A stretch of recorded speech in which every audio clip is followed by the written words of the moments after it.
지금 나오는지 한번. 나와야지. 네, 됐어요.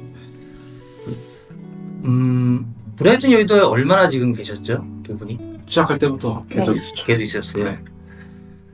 브라이튼 여의도 처음에 고분양가라는 얘기도 나왔었어요, 사실은. 근데 요즘 이제 제가 보니까 서초, 강남, 용산의 아파트가 신고가를 보이잖아요. 그러다 보니까 브라이튼 여의도 가격이 미래 가치가 높을 것 같다. 그래서 제가 연구를 해보니까 라이너 한남, 그리고 갤러리아 폴의 트리마제 모두 다 미분양이었어요, 사실은. 맞아요. 근데 지금 아파트가 그 예전에 분양가를 보니까 2배 이상, 네. 어떻게 보면 3배 이상 지금 뛰고 있거든요. 그럼 브라이튼 여의도도 2년, 3년을 뭐 공략하시는 분도 있겠지만 5년, 10년을 보시는 분도 있잖아요. 그분들한테 이 분양가가 과연 적절한가, 그리고 투자 가치가 있냐를 저는 한번 궁금했습니다. 그 부분에 대해서 우리 팀장님이 한번 네. 설명해 주십시오. 저희가 맨 처음에 분양 시작했을 때에는 선임대 후분양으로 시작을 했고, 그 다음에 일반 분양으로 시작을 했고요. 지금까지는 분양이 너무 잘 되는 상태로 거의 막바지에 다다랐습니다. 다양한 사람들이 있었는데 이 돈이면은 다른 데도 할 수 있지 않나, 이런 것도 비교할 수 있고요. 또 여의도에 이 가격이 맞나, 이런 얘기들을 다양하게 많이 했었어요, 초반에는. 근데 지금 결과적으로 보면 1년 좀 넘게 계속 후분양을 하고 있으면서 거의 다 끝났죠. 41평, 47평이나 42평 등 지금 남은 물건이 정말 없어요. 그러면 어떤 평형대가 가장 먼저 나갔나요? 35평이 84제곱미터가. 네. 그 이유가 뭘까요? 덩어리가 일단 제일 작으니까 부담도 없고, 그래서 한강도 보이는 면도 있고요. 네. 그래서 제일 부담이 없으니까 먼저 나갔고, 또 그 다음에는 오히려 부담이 큰 55평도 먼저 나갔고. 그러니까 84제곱미터, 그 다음에 135제곱미터가 두 개가 먼저 나왔다는 얘기네요. 그렇죠. 그럼 84제곱미터의 장점이 뭘까요? 한강이 보이는 거예요. 한강이 보인다. 네, 한강이 보인다. 그럼 단점은요? 남향이 없다. 남향이 없다. 네, 남향. 저는 그리고 방 두 개라는 것도 방 조금 두 개. 아쉽다는 네, 느낌이 맞아요. 나거든요. 그러면 84제곱미터는 1, 2인 가구가 좀 많겠습니다, 아무래도. 맞습니다. 그러면 지금 현재 남아있는 거는 몇 제곱미터죠? 42평, 47평, 55평 이렇게 남아있죠. 42, 47, 55. 네, 자, 우리가 깔 건 깝시다. 여기서 네. 42, 47, 40, 55의 장점만 얘기하지 마시고 단점을 먼저 말씀해 주세요. 내가 봤을 때 42는 뭐가 아쉽다, 47은 뭐가 아쉽다, 55는 뭐가 아쉽다. 먼저 한번 선생님 말씀해주세요. 글쎄요, 저는 아쉬운 것보다 항상 더 좋은 것밖에 생각이 안 나서. 방 개수? 방 개수요? 방의 개수가 42, 47, 50 다 3개예요. 그리고 화장실은 42가 둘, 47, 55는 3개예요. 그래서 오히려 55평은 큰 평수라고 생각해서 오셨는데 방의 개수가 좀 작다고 거기서 좀 많이들 아쉬워들 하세요. 방 4개, 5개가 필요하신 네. 분들은. 그럼 이거는 지금 아파트지만 주상복합 아파트잖아요, 사실요. 네, 그랬을 때 실사용 면적에 대해서 사람들이 또 아쉬워하는 면도 있어요, 분명히. 네. 근데 제가 보는 42평은 방 3개이긴 한데 거실이나 주방 면적에 대해서는 상당히 넓다고 보거든요, 개인적으로. 네. 그러면 어떤 분들한테 가장 4인 가구 살 때는 나는 어디를 좀 추천하고 싶다, 말씀해 주십시오. 4인 가구 우선은 42평도 거주하시는 분도 계시고요. 47평이 수납 공간이 더 많기 때문에 47평이 훨씬 더 나을 것 같아요. 그러면 42하고 47평의 분양가 차이는 얼마나 납니까? 층수를 만약에 40층 정도의 기준으로 봤을 때. 애초에 그 평당가 자체가 42평은 한강이 안 보이고 47평은 한강이 보이기 때문에 기본적으로 평당가 차이가 있어요. 그래서 면적도 더 커지고 한강도 보이기 때문에 최소 5억에서 많게는 10억 이상 이 정도 차이가 납니다. 자, 팀장님도 뭐 42, 47, 55평 고객님들 다 계약을 했겠지만, 네, 개인적인 사견이에요. 네, 내가 만약에 네, 어떤 걸 선택하고 싶어요? 84도 있고 135까지 있는데, 네. 내가 만약에 진짜 분양을 받고 산다면, 네. 어디 평이 가장 마음에 든다? 이게 제 상황에 맞춰서 다를 것 같아요. 제 상담을 하다 보면 항상 손님들한테 질문을 제가 던지거든요. 여기는 일단 규제 지역이 아니기 때문에 내가 실거주를 해도 되고 투자도 해도 되고, 그러다 보니까 투자로 본다 하면 42평이든 47평이든 뭘 해도 상관이 없습니다. 왜냐면 내가 실거주를 안 하니까 한강을 내가 볼 필요도 없고, 그리고 투자로 하다 보면 가용자금이 얼마가 들어가고 전세가 잘 맞춰지고 그 다음에 엑시트가 가능한 이런 물건이 더 중요할 수가 있고요. 47평은 한강이 보이니까, 향후 재건축이 앞으로 들어오지 않는 한 여의도의 물건에서 한강을 볼 수 있는 지금 컨디션의 새 집은 저희밖에 없거든요. 그래서 10년, 15년 동안 한강을 충분히 보면서 시세 차익도 가져갈 수가 있기 때문에 실거주를 한다면 47평도 괜찮아요. 근데 어떤 분은 한강을 꼭 집에서 안 봐도 되거든요. 왜냐하면 한강은 그 보는 대가로 프리미엄이 올라가 있는 거다 보니까 이게 무슨 정원이나 나무처럼 숲처럼 내가 걸어다니면서 갈 수 있는 자연이 아니고 눈으로만 볼 수 있는 거다 보니 그 돈을 내가 굳이 뷰값으로 써야 되냐 하는 분도 계세요. 네, 이게 정말 가치관의 차이가 있는 거기 때문에 예를 들어 저도 한강을 보는 건 좋지만 걸어다니는 거는 한강 주변보다는 숲이 좋거든요. 근데 고객들마다 다 다른 것 같고, 그리고 계약하신 분들 보면 외부에서 여의도를 바라보는 것은 여의도 한강공원이 있고 한강공원이 있기 때문에 여의도 하면 다 한강을 봐야 된다고 생각을 해요. 그렇죠. 외부에서 들어오시는 분은. 근데 막상 여의도에 살고 있는 다양한 분들은 한강은 그냥 걸어가면은 직접 느낄 수 있는 자연이거든요. 그래서 집에서는 꼭 한강을 안 봐도 된다라고 생각하는 분들이 있어요. 근데 이렇게 얘기하면 또 어떤 분들은 한강을 봐야 그 한강 보이는 집이 더 나중에 한강 프리미엄이 있지 않냐? 라고 질문을 하시는데 그게 당연한데 그거는 금액대가 비슷할 때는 당연히 한강을 가는 게 맞아요. 근데 애초에 금액 자체가 평당가가 다르기 때문에 1, 2억 차이 나는 게 아니라 5억에서 10억 정도 차이 나는 거기 때문에 이거는 철저히 타겟팅이 달라야 된다라고 생각을 하는 겁니다. 당연히 2, 3억 차이면 한강 보이는 곳이 더 많이 좋아지는 게 맞지만 네. 그러면 지금 팀장님 입장에서 네. 이 브라이튼 여의도 말고도 다른 하이엔드 아파트를 하셨을 거 아니에요. 네. 그럼 그 가정하고 여기 가정하고 지금 어떻게 보면 분양하는 지금 가정은 비슷하기도 하지만 네. 그때 예전에 뭐 고객님이 보시고 계약하신 분이 있을 것이고 또 뭐 분양가가 비싸다고 생각해서 안 하시는 분도 분명히 있으실 거예요. 네. 그런 분들 향후 한 5년, 10년을 지금 지켜보신 입장에서는 네. 어떻습니까? 신축 대장, 예를 들어서 성수동에 있는 트리마제도 네. 1년 넘게 미분양이었고요.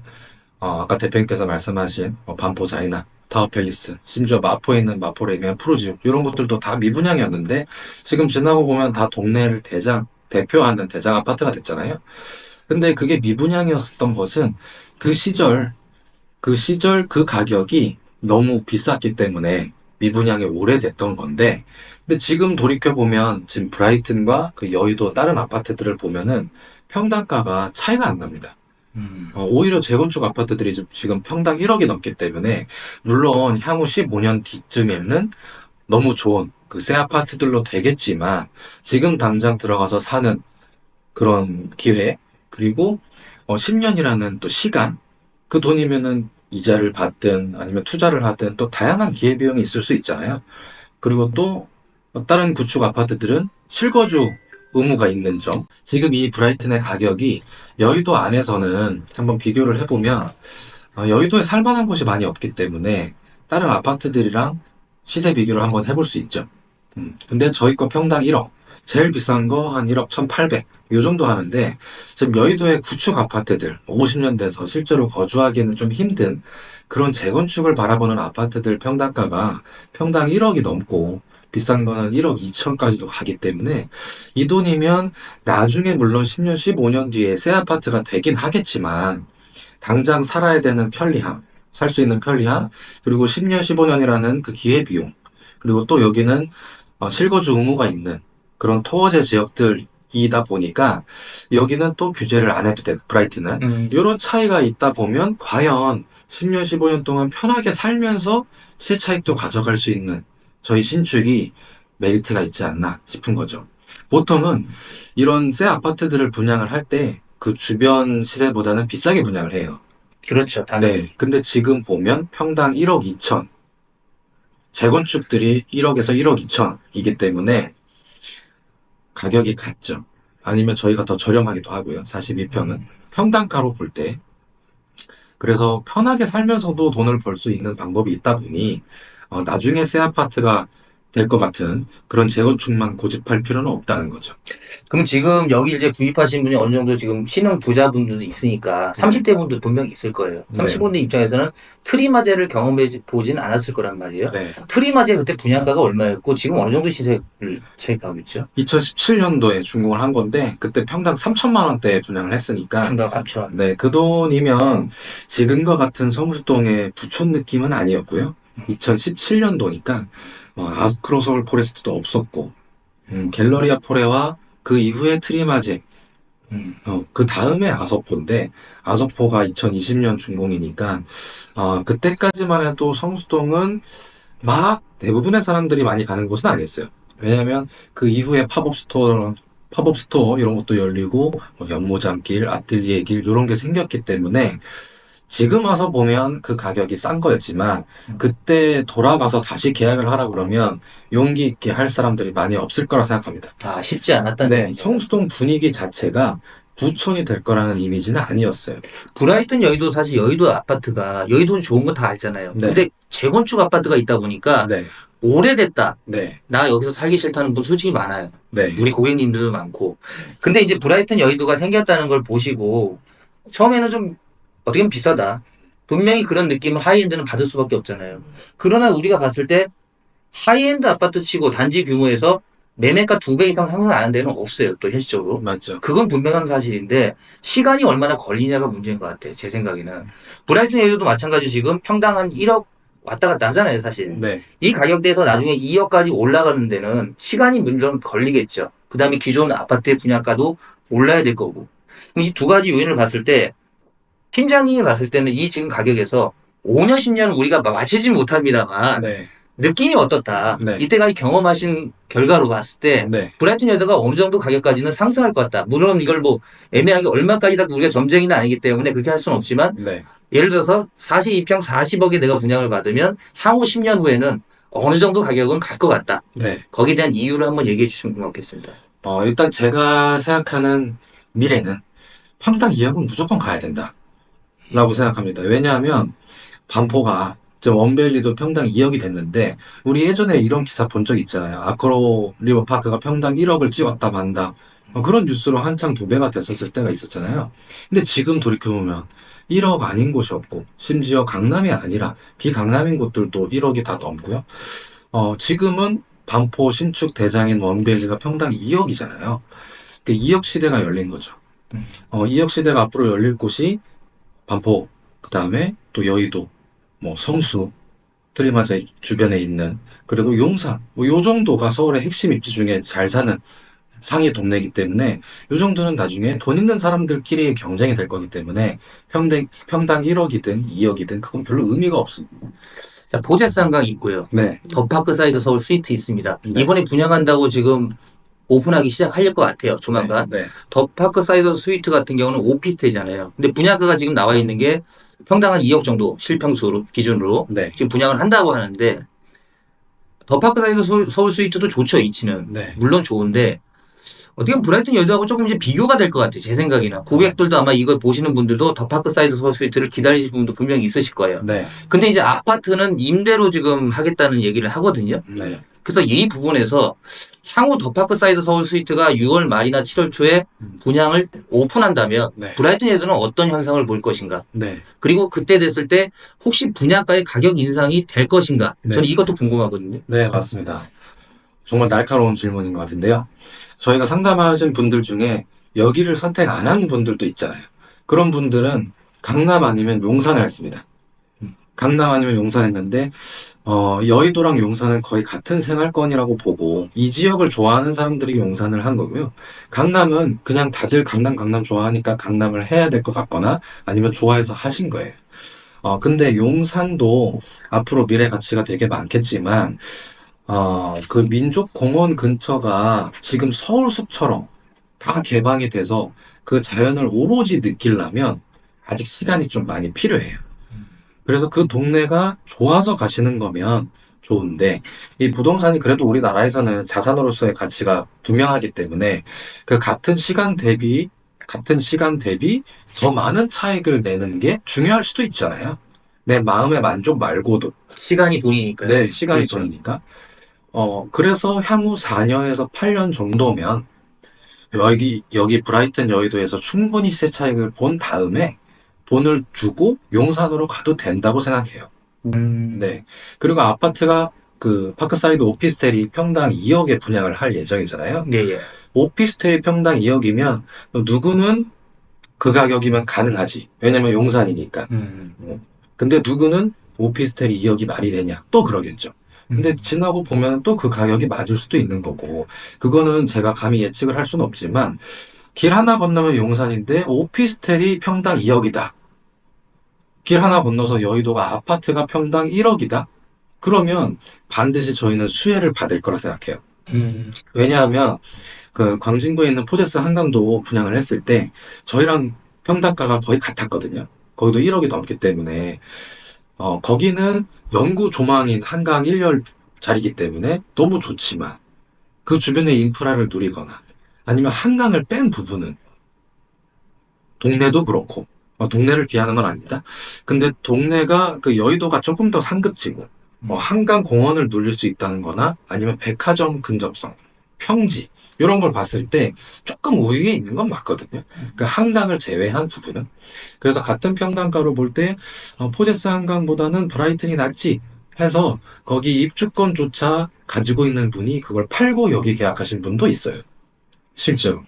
이렇게 가격 비교를 다른 동네와 할 수 있기 때문에 포제스 한강이 열렸을 때 저희는 좋았고 오히려 이번에 파크사이드도 열리면 저희는 좋을 것 같아요. 그럼 더 파크사이드 서울 스위트가 아까 분양을 6월 말에 지금 할 계획인데 네. 거기 이제 분양가가 나올 거예요. 지금 네. 예상가는 2억에서 2억 2천 정도 실평수 기준입니다. 분양평수가 아니고 실평수 기준으로 한다면 거기가 이제 그 전용률이 50% 정도 된다고 제가 들었거든요. 네. 그러면 예를 들어 60평짜리가 실평수 30평이고 네. 40평짜리가 20평이란 말이에요. 그럼 실평수 20평짜리가 40억 정도 분양을 한다. 그럼 그 크기랑 브라이튼 여의도가 지금 40억 정도면 42평 아파트 정도의 분양가를 보이고 있는데 두 개를 비교했을 때 크기 차이는 좀 나겠죠, 분명히. 네. 얼마나 차이가 날까요, 크기 차이가? 지금 42평이 전용 30평이기 때문에 저희는 그 정도로 비교해보면 좋을 것 같아요. 근데 30평에다 여기 서비스 면적은 얼마나 되나요, 브라이튼? 12평. 12평. 그러면 네. 42평이네, 실제로는. 실면적. 근데 오피스텔은 아무래도 서비스 면적이 없을 테니까. 네. 그럼 실제로는 2배 크기인데 그렇죠. 분양가는 실평수 20평짜리랑 여기 42평이랑 비슷하다. 그렇죠. 그죠? 네. 면적은 2배로 쓰는데. 예. 네. 여기서는 이제 우리가 어떻게 보면 판단을 해야 돼요. 고객님들이. 우리가 뭐 좋다 얘기할 필요는 없는 겁니다. 그죠? 네. 그분이 어떻게 보면 더 파크사이드 서울시티가 가치가 있다 그러면 거기를 하시는 거니까 네. 분명히 거기도 나쁜 자리는 아니에요. 좋은 자리이기 때문에 네. 제가 만약에 그 오픈을 하더라도 더 파크사이드 서울시티가 나중에 매매가는 상당히 비싸긴 할 것 같아요. 네. 그건 확실할 것 같은데 그게 이제 우리가 가성비라는 것도 볼 수밖에 없고 또 아파트 오피스텔의 차이도 분명히 있기 때문에 아까 우리 팀장님 말씀하신 부분이 맞는데 저는 이렇게 한번 권하고 싶어요. 고객님들한테 두 개 다 와라. 네. 차라리. 그리고 거기서 본인이 선택하시는 거지 우리가 좋다 나쁘다 얘기할 수는 없는 것 같다. 저는 맞아요. 개인적으로 그렇게 생각하거든요. 네. 그래서 그 부분은 그렇게 한번 넘어가서 더 파크사이드 서울 스위트를 지금 알아보신 분 분명히 있을 거예요. 그러면 브라이튼 여의도를 먼저 보세요. 그리고 저희가 뭐 더 파크사이드 서울 스위트 여기도 같이 병행을 하니까 그 부분을 권하는 것도 괜찮은 것 같거든요. 네. 여러 개 보시고 선택하는 것도 나쁘지 않다. 저는 이렇게 봅니다. 네. 자, 브라이튼 여의도 사시는 분 중에 있잖아요. 요번에 대출 때문에 좀 힘들었던 경우 있었잖아요. 사실. 대출 요즘 참 힘들어요. 어떻게 푸십니까 이걸?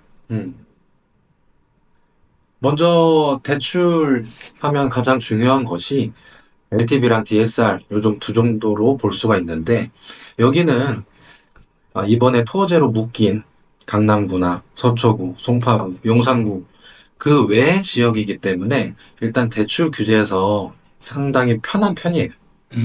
예를 들면 무주택 기준으로는 규제 지역은 50% 정도 대출을 받을 수 있고요. 규제 지역. 근데 여기 비규제 지역은 70%까지 받을 수가 있습니다. 그럼 브라이튼 여의도가 비규제 지역? 네, 저희는 비규제 지역이죠. 그래서 대출 한도가 일단 되게 크다.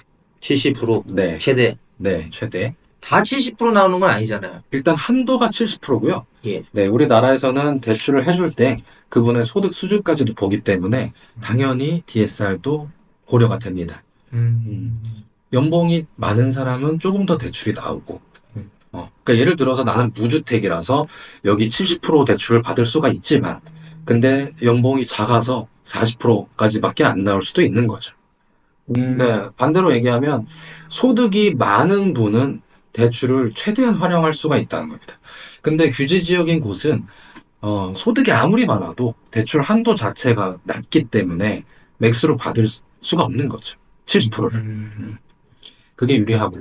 그러다 보니까 저희 계약하신 분들은 가용자금이 애초에 시드 자체가 많은 분들은 대출이 좀 덜 나와도 어차피 시드가 많으니까 이 분양가를 맞추기는 상관이 없어요. 크게 어려움은 없는데 어떤 분은 내가 이제 막 사업이 잘 돼서 이제 막 의사나 이런 전문직이 돼서 소득이 확 늘어났는데 그동안 번 연수가 없다 보니 그 모아둔 시드 자체가 얼마 없을 수도 있잖아요.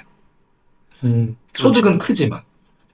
근데 그런 분들은 모아둔 시드가 없기 때문에 강남 같은 데 가기가 어려운 거죠. 애초에 시드가 부족하다. 그럼 강남에 지금 어떻게 보면 하이엔드 아파트라고 하는 거랑 네. 브라이튼 여의도랑 비교했을 때 네. 대출이 브라이튼 여의도가 좀 더 나오나요? 훨씬 잘 나옵니다. 훨씬 잘 나옵니까? 어느 정도 나온다고? 기준으로 봤을 때, 예를 들어서 강남 아파트 50억을 기준으로 봤을 때, 네. 똑같은 소득을 기준으로 본다면, 네. 브라이튼 여의도가 몇 배 정도 더 나옵니다. 강남 똑같은 소득으로 봤을 때 강남은 25억 정도 나온다 치면 예. 브라이트는 35억 요 정도가 35억. 나오는 거죠. 그러니까 10억 정도가 더 나온다 이거죠. 네, 네. 그렇다면 지금 어떻게 보면 좀 가용하실 범위가 없고 사업을 하셔가지고 지금 돈을 다른 데 써야 되는 분도 있잖아요. 네. 그런 분들한테는 브라이튼 여의도를 권할 수 있는 부분이 있네요. 분명히. 있죠. 네, 있죠. 음. 그래서 동네를 비교해서 강남이 좋다, 여의도가 좋다, 요것도 있지만, 그 자금이 더 맞춰져야지 부동산에 계약을 할 수가 있는 거잖아요. 그 분의 상황이 좀 더 부드럽죠. 융통성이 있습니다. 자, 브라이튼 여의도 보시는 분 중에서 인테리어 부분도 분명히 얘기가 나오고 있어요. 네. 이유가 뭐냐면 제가 볼 때는 인테리어 비용도 다시 본인이 원하는 대로 하려면 비용이 만만치가 않다는 거예요. 네. 그래서 기존에 있는 인테리어를 그대로 이용할 수밖에 없는 구조인데 지금 실제로 이걸 들어가셔가지고 인테리어 새로 하신 분 분명히 있으시죠? 네, 있긴 있죠. 비용이 얼마 정도 드나요? 그분의 눈에 따라 다를 수는 있지만, 완전 고급으로 했다. 그럼 한 2억 정도 드는 것 같아요. 왜냐면 아예 다 뜯어 고쳐서 할 정도는 아니기 때문에 그 필요한 장식장이나 아니면 대리석 뭐 이런 부분만 채워서 하는 거다 보니까 그렇게 많이 들진 않았던 것 같아요. 요즘 사실 84, 35평 요 정도만 해도 인테리어를 좀 깔끔하게 했다 치면 1억에서 2억 정도가 들잖아요. 다 했을 때. 근데 그 정도로 하면은 초고급으로까지는 힘드니까. 그거에 비하면 이미 저희는 분양을 받을 때조차 그 옵션비나 이런 인테리어 비용이 추가로 들지 않기 때문에 오히려 그런 면에서는 되게 세이브가 됐던 것 같아요. 지금 브라이튼 여의도 취등록세는 어떻게 됩니까? 면적에 따라 좀 다를 수 있는데 그거에 네. 대해서 설명 좀 해주십시오. 우리나라에서 8, 5 이하는 3.3 그리고 그 이상은 3.5 이렇게 돼 있는데요. 그것도 주택 수에 따라서 다르거든요. 그 고객이 기존에 주택이 있다라고 할 경우 보통 규제 지역은 2주택만 되더라도 8에서 9% 정도 취득세를 내야 되는데 저희는 비규제 지역이기 때문에 저희 걸 2주택으로 취득하셔도 3.5% 정도를 내면 되세요. 그러니까 쉽게 말해서 2주택이라도요? 2주택이더라도 2주택이라도 취득세 중과가 없기 때문에 중과가 없다. 네. 아, 그럼 이걸 모르시는 분 분명히 있을 것 같거든요. 저도 네. 지금 8% 예상했거든요. 네. 2주택 8%잖아요. 네, 그게 아니라 여기는 비규제 지역이라 3.5% 그대로다. 맞습니다. 그러면 그 기존의 집을 팔아야 됩니까? 이걸 아닙니다. 사시면? 2주택까지 기존에 집 하나 있고 저희 거 취득하고 2주택까지는 3.5%로 동일합니다. 그러니까 이걸 구입하셔도 팔 필요는 없다. 기존 네, 주택을. 팔 필요 없다. 그럼 좀 여유 있게 매매할 수 있는 타이밍을 만들 수가 있겠네요. 맞아요. 음. 보통 우리가 알고 있는 일시적 2주택이라 하면 기존의 집이 있고 그 다음에 브라이튼이 있다 하면 이걸 3년 안에 처분을 하면 일시적 2주택 혜택을 받거든요. 비과세 혜택을 받는데 그러지 않아도 3년 안에 기존 집을 처분하지 않아도 얘는 그냥 3.5% 취득세 중과가 없는 겁니다. 그래서 기존의 집을 팔기 아까운 손님들도 있잖아요. 그런 분들한테 되게 좋죠. 자, 이런 분들이 있더라고요. 제가 브라이튼 여의도를 고객님들 통화하면서 분양가가 비싸다. 예전에 여기 뭐 3천만 원, 4천만 원밖에 안 했는데 평당. 그러니까 옛날 생각들을 많이 해요. 사실 사람들은. 근데 이게 지나 보면 이제 우리가 분양가가 항상 비쌀 수밖에 없잖아요. 신축인 이유는. 네. 그래서 우리가 이게 기존에 뭐 아까 트리마제 그다음에 갤러리아 폴의 나인원 한남 전부 미분양이었지만 지금 가격을 보면 상당히 놀랄 만한 가격인데 네. 이 가격대라는 게 우리가 여의도 아파트가 브라이튼 여의도 다음에 분양하는 아파트가 언제쯤 나올 것인가. 네. 그러니까 우리가 얘기하는 아파트는 아파트다운 아파트를 얘기하는 거예요. 네. 한 500세대, 1000세대 나오는 브라이튼 여의도와 비교할 만한 그런 아파트가 나오려면 몇 년 정도 걸릴까요? 지금 재건축 진행 단계가 여의도의 아파트들이 다 너무 다르거든요. 어떤 곳은 안전진단 단계, 어떤 곳은 아직 조합이 없는 추진위원회 단계, 또 어떤 곳은 조합이 있어서 시공사 선정을 앞두고 있는 단계. 이게 다 다양한데 아무래도 진도가 빠른 곳이 나중에 쭉 더 빨리 될 수는 있겠죠. 근데 항상 꼭 그렇지는 또 않거든요. 조합끼리 다 얘기가 빨리 끝나고 기부할 거 기부하고 추가 분담금 조율할 거 빨리빨리 해서 재건축 아파트는 빨리 완공이 되는 게 중요하지 이거를 더 많이 하이엔드로 짓고 더 좋게 지으려는 거는 오히려 악재일 수도 있어요. 그러니까 빨리빨리 재건축이 끝나는 것이 오히려 조합원들이 더 승리하는 길이기 때문에 지금 단계가 조금 더 빨라도 그게 먼저 완공이 꼭 되는 건 또 아닙니다. 근데 지금은 여의도에서는 한양 아파트나 공작 아파트라는 곳이 그나마 단계는 제일 빠르게 가고 있어요. 그거 어느 정도 예상하십니까? 지금 시공사 선정을 했고 이제 건설사를 정하고 그 다음에 어떻게 할지 말지를 얘기하는 거기 때문에 이 단계부터 조합끼리 가격을 정하고 이주하고 또 공사하고 분양을 완료할 때까지 아무리 빨라도 한 10년 정도는 잡으셔야 되죠. 10년이면 10년 지금 정도. 2035년은 돼야지 그렇죠. 입주가 가능해. 그것도 매우 빠른 거죠. 빠른 거죠. 그러면 2040년 돼야 된다는 얘기인데. 그렇죠. 자, 우리가 이게 봤을 때 브라이튼 여의도가 어떻게 보면 홍일점이에요. 네. 여의도에서 신축 아파트가 상당히 오래 가는 아파트라고 보거든요. 네. 그럼 우리가 여의도가 아까 좋다고 말씀 다 드렸는데 기존 아파트가 너무 낡았다. 네. 오래됐다는 그런 단점이 분명히 있었단 말이에요. 그래서 베드타운으로서 좀 나쁘다. 업무 시설은 가장 우리나라 어떻게 보면 강남 여의도인데 거기에 비해 주거가 떨어진다. 주거의 질이 떨어진다고 하시는 분 분명히 많아요. 사실. 맞습니다. 그럼 이 부분을 브라이튼 여의도가 어느 정도 해결을 해줄 거고 네. 전 이걸 궁금해하는 게 뭐냐면 이 질문했던 게 재건축 아파트가 되면 이주 수요가 나올 거 아닙니까? 네. 분명히. 네. 그럼 이 이주 수요가 브라이튼 여의도에 미치는 영향은 어떤 것인가? 이게 궁금하거든요. 네. 그 여의도에 계신 분들 저희 아파트 구경 오신 분들도 많잖아요. 오시는 분들이 다 계약을 하시는 건 아니잖아요. 근데 그런 분들 상담을 하다 보면 여의도에 대한 프라이드가 엄청 높으세요. 원래 지금 강남 반포가 이렇게 좋아지기 전에 여의도에 사시는 분들은 원래 부자셨고 그분들이 지금까지도 살고 계신 분도 있고 그리고 평지에 자연을 가깝게 하다 보니까 엄청 프라이드가 세시거든요. 근데 그런 분들이 아까 대표님 말씀처럼 이주비 지원 같은 걸 받으면 다른 동네를 가기 싫어합니다. 애초에 여의도가 좋아서 지금까지 남아있는 거잖아요. 50년 된 아파트. 그러니까 장기 거주자가 많다는 얘기네요. 그렇죠. 그리고 매도는 안 해도 전세를 다른 사람 주더라도 매도는 안 해도 계속 갖고 있는 분들도 많거든요. 그런 분들이 이주비 지원을 받으면 다시 여의도로 회귀하겠죠. 집을 나가서 딴 데 사시는 분들도. 그리고 그러려면 여의도의 새 아파트로 전세로 사셔야 되는데 여의도의 새 아파트가 저희 브라이튼 말고는 조금 오래된 2009년에 준공한 여의도 자이 정도거든요. 근데 여의도 자이와 저희는 그 여의도 같은 생활권 안에서는 조금 중심과 조금 외곽 요 정도로 볼 수가 있어요. 다른 아파트가 안 좋다 이런 건 아니고요. 그러다 보니 전세 수요까지 흡수하게 되면 그러면 전세가가 조금 더 올라갈 거고 그러다 보면 매가도 당연히 올라갈 거고 이거를 예상하고 있다 보니까 전세로 들어오려는 분도 2년 4년 뒤에 들어오려고 하기보다는 지금 빨리 들어오고 싶어 하는 거예요. 지금 들어오면 4년을 살 수 있기 때문에 지금 들어오는 이 전세가가 여의도 안에서는 가장 저렴한 전세가라고 알고 있는 거죠. 이건 제 얘기가 아니고 전세로 심지어 살고 있는 분들 그리고 시장의 생각입니다. 자, 브라이튼 여의도를 또 알아보신 분 중에서 이 지역의 뭐 CEO일 수도 있고 아니면 사업체를 운영하시는 분도 분명히 많은데 그런 젊은 분들을 타겟층을 우리가 봤을 때 전세로 가는 게 맞습니까? 지금 조금 무리하더라도 매매로 분양을 받는 게 맞습니까? 전문가님이 한번 개인적인 설명을 한번 듣고 싶어요. 사실 요거는 직접 한번 겪어보셔야 돼요.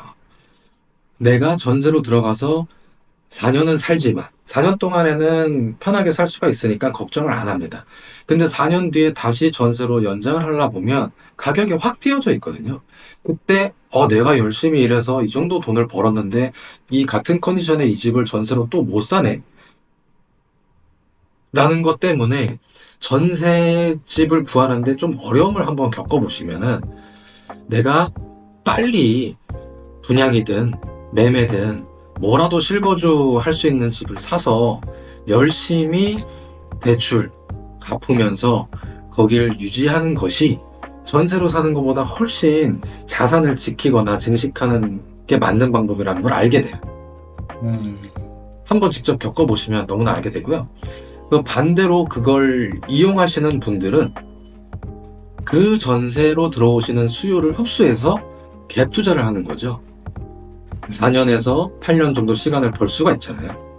내가 좋은 집을 실거주를 하려 그러면 소득 수준도 봐야 되고 모아둔 시드도 있어야 되고 이게 다 합쳐져야만 가능한데 내가 만약 시드가 있어서 갭 투자가 가능하다면 당장은 그곳에 살지 못하더라도 4년이나 8년 뒤에 시세가 올랐을 때 그때 돈을 보태서 들어올 수 있거든요. 근데 이 타이밍을 웬만하면 분양을 할 때 잡으셨으면 좋겠어요. 분양을 할 때. 왜냐하면 서울에서 새 아파트를 짓는다는 것은 상당히 어려운 일이거든요. 재개발이나 재건축이 돼야 되거나 아니면 이런 필지를 사서 시행을 해야 되는데 이게 새 아파트가 되기까지 상당히 어렵습니다. 그러면 앞으로 새 아파트가 공급이 안 될 걸 생각을 하면 분양을 받을 때가 가장 저렴한 적기라고 볼 수가 있어요. 왜냐하면 수도권이나 지방들은 이렇게 빠져나가는 수요가 있기 때문에 그 분양가가 곧 최저가라고 생각할 수 없을 수 있거든요. 근데 서울에서는 지방에 있는 사람이든 서울에 있는 사람이든 아니면 전세로 사는 사람이 매매를 하든 다 웬만하면 서울로 수요가 몰리는 곳이기 때문에 가장 분양을 할 때가 저렴할 수 있거든요. 지금까지는 그래 왔어요. 지금까지는. 앞으로도 그럴 겁니다. 제가 지금 손님들한테 얘기하는 것이 이 가격이 고객님께서 생각하실 때 저렴하든 아니면 비싸든 여의도에서 이 정도 컨디션에 이 새 집을 살 수 있는 금액이 지금이 가장 저렴할 것이다. 왜냐하면 향후 15년 뒤에 새 아파트가 들어오겠지만 그때는 공사비나 물가도 더 올라갈 거고 지금 재건축도 평당 1억이면 그거보단 비싸게 분양을 해야 되잖아요. 그러면 절대 이 가격으로 지금 브라이튼을 분양하는 이 가격으로는 분양을 받을 수가 없거든요. 매매할 수가 없습니다. 그래서 아무리 못해도 60억에서 80억 요 정도는 브라이튼이 시세 차익을 가져갈 수 있다. 그 정도 매가는 될 거다. 이렇게 볼 수 있는 거죠. 자, 우리가 팀장님이 지금 40대시죠? 네, 곧 40이죠. 네, 곧 40인데 네. 분양업을 어떻게 보면 이제 시행 전문